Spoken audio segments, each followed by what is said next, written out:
Well, this is Steve Ridgell, and I'm continuing a few thoughts from my seminar, Can I Tell You a Story? And the book I wrote, you can get it from 21st Century Christian if you're interested. First Peter writes about how to form our testimony, ways we conduct ourselves in this world so we get a chance to talk about Jesus, so we get a chance to share our story.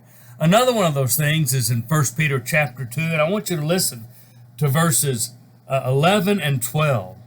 Peter writes this, "Beloved, I urge you as sojourners and exiles to abstain from the passions of the flesh, which wage war against your soul.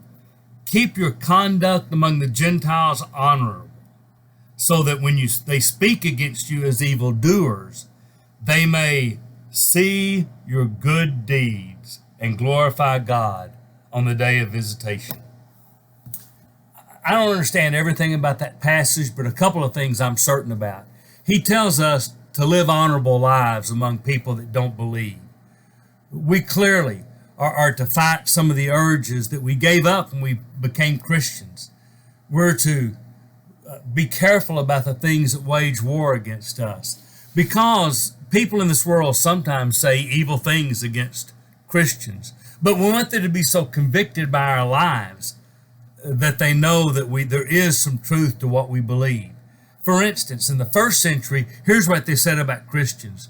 Well, you're cannibalistic. You know, that whole thing about their meetings when they ate body and drank blood of Jesus. You must be cannibals. You're incestuous. I mean, this whole brother, sister, holy kiss must be incestuous. And of course, the early Christians were condemned as atheists because they believed in one God.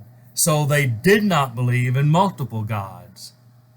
But they lived so honorably that people were taken by their lives sometimes. I think today we'll hear things said about Christians that simply are not true.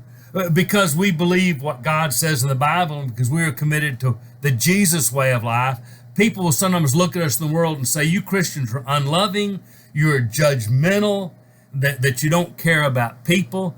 Of course, none of those are true, and I think our lives prove that.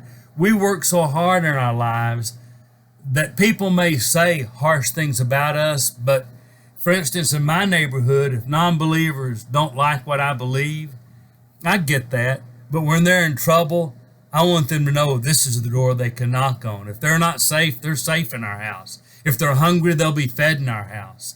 If they need help, they'll find it in our house. They may say bad things about me, but they know that me and my house are the place they can go for help.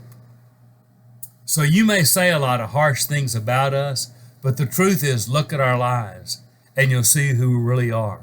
We are people that love God above all. We love each other, and we also love you. And that is our testimony.